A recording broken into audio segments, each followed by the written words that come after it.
আসসালামু আলাইকুম ওরহমতুল্লাহি ওবরকাতু। আমরা তো মুখে অনেকবারই দরুদ শরীফ পড়ি, কিন্তু আপনি কি জানেন নিজের হাতে নবীজি সাল্লাল্লাহু আলাইহি ওয়াসাল্লামের উপর দরুদ লিখে রাখা কত বড় সৌভাগ্যের বিষয়? আজ আমি আপনাদের সাথে এমন একটি আমল শেয়ার করব, যার সওয়াব আপনি কবরে যাওয়ার পরও পেতে থাকবেন ইনশাআল্লাহ।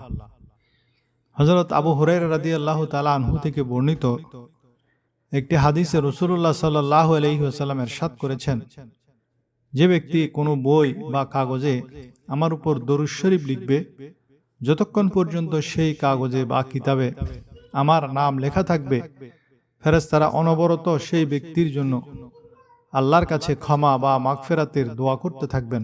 সুবহানাল্লাহ। অর্থাৎ আপনি একবার কষ্ট করে দরুদটি লিখলেন, আর আপনার আমলনামায় ফেরেশতাদের পক্ষ থেকে ক্ষমার আবেদন জমা হতে থাকলো দীর্ঘ সময় ধরে। হাদিসখানা তবরানী শরীফের মধ্যে আছে। এই বরকত হাসিল করার জন্য কিছু বিশেষ নিয়ম আমাদের মেনে চলা জরুরি। এ আমলের সবচেয়ে বড় শর্ত হলো এটি নিজের হাতে লিখতে হবে। কম্পিউটার থেকে প্রিন্ট করা বা অন্য কাউকে দিয়ে লিখানো যাবে না। আপনি একটি ডায়েরিতে বা পরিষ্কার কাগজে দরুদ শরীফ লিখে নিজের কাছে বা ঘরের বরকতের জন্য দেয়ালে টাঙিয়ে রাখতে পারেন। আপনি চাইলে ছোট কোনো দরুদ শরীফও লিখতে পারেন, যেমন সাল্লাল্লাহু আলাইহি ওয়া আলিহি ওয়াসাল্লাম বা সাল্লাল্লাহু আলা নবিয়্যিল উম্মি অথবা আল্লাহুম্মা সাল্লি আলা মুহাম্মদ।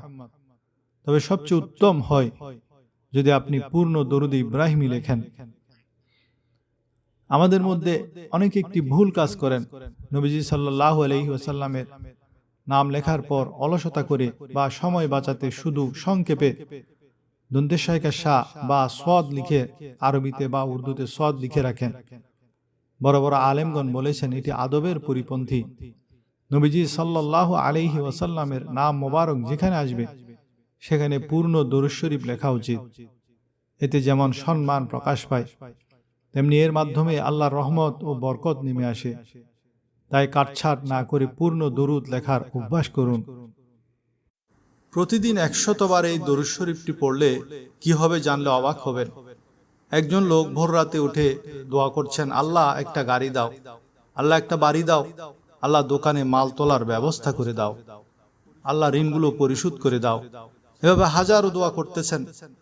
আরেকজন দোয়া না করে পড়তেছে আল্লাহুম্মা সাল্লি আলা মুহাম্মদ, আল্লাহুম্মা সাল্লি আলা মুহাম্মদ সাল্লাল্লাহু আলাইহি ওয়াসাল্লাম। সে মুহূর্তে রব্বুল আলামিন কি বলবেন? ফেরেশতাকে বলবেন, ফেরেশতা দেখো তো ঠিক এই মুহূর্তে পৃথিবীতে কতজন দোয়া করে। আল্লাহ, এই মুহূর্তে পৃথিবীতে 1 লক্ষ মানুষ দোয়া করে। বলবে, যাও, আমার এই বান্দা আমার হাবিবের উপর দরুদ পড়ছে। 1 লক্ষ মানুষ যত কিছু চেয়েছে এই দরুদ পাঠকারীকে তার সবটুকু দিয়ে দাও। সুবহানাল্লাহ। দোয়া করলে রব দিতেও পারেন, নাও দিতে পারেন, কিন্তু দরুদ শরীফ পড়লে বলবেন অবশ্যই দিয়ে দাও। একজন বলল, হে আল্লাহ, আমাকে সুস্থতা দাও। তাকে সুস্থতা দিলে দিতে পারে, নাও দিতে পারে, কিন্তু যে বলবে সাল্লাল্লাহু আলাইহি ওয়াসাল্লাম, তাকে নিশ্চিত সুস্থতা দিয়ে দিবেন। দরুদ শরীফ এমন একটি আমল যেটা অব্যর্থ, যেটা কখনো ফেরত দেয় না, কারণ স্বয়ং আল্লাহ তাআলা নবীজির প্রতি দরুদ প্রেরণ করেন।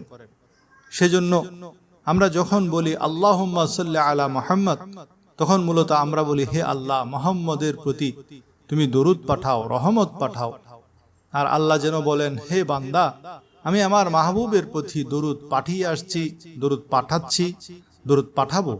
সুতরাং বান্দা হিসেবে দরুদ পড়ার দ্বারা নবীর কোনো উপকার হয় না, বরং আল্লাহ বলেন, তুমি যেহেতু আমার মাহবুবের প্রতি দরুদ পাঠাতে বলেছ, তাই আমি তোমাকে 10টি রহমত দিয়ে দিলাম, 10টি গুনাহ মাফ করে দিলাম, 10টি দরজা বুলন্দ করে দিলাম।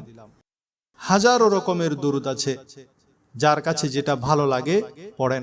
পকেটে একটি তাসবিহ রাখবেন, বালিশের নিচে একটি তাসবিহ রেখে দিবেন, অফিসে দোকানে একটি তাসবিহ রেখে দিবেন। এই তাসবিহ আপনাকে দরুদ পড়ার কথা মনে করিয়ে দিবে। বসে বসে আছেন, হাতে তাসবিহটি নিয়ে পড়তে থাকুন সাল্লাল্লাহু আলাইহি ওয়াসাল্লাম, আল্লাহুম্মা সাল্লি আলা মুহাম্মদ। আল্লামা জালালউদ্দিন সুয়ুতী রাহমাতুল্লাহ আলাইহি আত-তাযকিরাতে জিকির করেছেন, জালালউদ্দিন সুয়ুতী হলেন 2 লক্ষ হাদিসের হাফেজ। তিনি আমাদের নবীকে অসংখ্যবার স্বপ্নে দেখেছেন। তিনি নকল করেন হযরত আব্দুল্লাহ ইবনে ওমর রাদিয়াল্লাহু তাআলা আনহু থেকে বর্ণিত, কিয়ামত দিবসে যখন মানুষের আমলনামা পাল্লায় মাপা হবে, ঠিক ওই সময় হযরত আদম আলাইহিস সালাতু ওয়াস সালাম সবুজ কাপড় পরিহিত আল্লাহ তাআলার আরশের নিচে অবস্থান করবেন এবং তিনি সেখান থেকে লক্ষ্য করবেন তার সন্তানগণের মধ্যে কারা জান্নাতি হচ্ছেন আর কারা জাহান্নামী হচ্ছেন। এমত অবস্থায় তিনি দেখবেন একজন উম্মতে মুহাম্মদী সাল্লাল্লাহু আলাইহি ওয়াসাল্লামকে জাহান্নামের ফেরেশতারা জাহান্নামের দিকে নিয়ে যাচ্ছে। সেই সময় তিনি আমাদের প্রিয় নবী সাল্লাল্লাহু আলাইহি ওয়াসাল্লামকে ডেকে উঠবেন, হে আহমদ, হে আহমদ। রাসূল সাল্লাল্লাহু আলাইহি ওয়াসাল্লাম জবাবে বলবেন, লাব্বাইক ইয়া আবুল বশর। তিনি বলবেন, আমি এইমাত্র দেখলাম তোমার একজন উম্মতকে জাহান্নামের ফেরেশতাগণ জাহান্নামের দিকে নিয়ে যাচ্ছে। অতঃপর রাসূলুল্লাহ সাল্লাল্লাহু আলাইহি ওয়াসাল্লাম সেই ফেরেশতাদের নিকট গমন করবেন এবং আরশের দিকে লক্ষ্য করে তার পবিত্র বাম হাত দাড়ি মোবারকের উপর রেখে আল্লাহ তাআলাকে ডেকে বলবেন, হে আল্লাহ, আপনি তো আমার সঙ্গে ওয়াদা করেছিলেন আমার উম্মতের বিষয়ে আমাকে লজ্জিত করবেন না। সঙ্গে সঙ্গে আল্লাহ তাআলা ফেরেশতাগণকে বলবে, তোমরা মুহাম্মদ সাল্লাল্লাহু আলাইহি ওয়াসাল্লামের অনুগত হও। মিজানের পাল্লা পুনরায় পরিমাপ করতে বলবেন। দ্বিতীয়বার পরিমাপ আনতেও যখন গুনাহের পাল্লা ভারী হয়ে যাবে, ঠিক তখনই রাসূলুল্লাহ সাল্লাল্লাহু আলাইহি ওয়াসাল্লাম তার আপন জুব্বা মোবারক থেকে এক টুকরা সাদা কাগজ বের করে মিজানের পাল্লায় দেওয়া হবে, আর তাতে সঙ্গে সঙ্গে নেকের পাল্লা ভারী হয়ে যাবে। মুহূর্তের মধ্যে জাহান্নামী ব্যক্তিটি জান্নাতি হয়ে যাবে। জান্নাতের ফেরেশতাগণ যখন তাকে জান্নাতে নিয়ে যেতে লাগবে, সে তাদেরকে বলবে, একটু দাঁড়াও, আমি এই দরদী মহান দরদী ব্যক্তির পরিচয় সম্পর্কে জানতে চাই। তখন ওই ব্যক্তি রাসূলুল্লাহ সাল্লাল্লাহু আলাইহি ওয়াসাল্লামের সামনে দাঁড়িয়ে বলবেন, আপনি কে হে দরদী?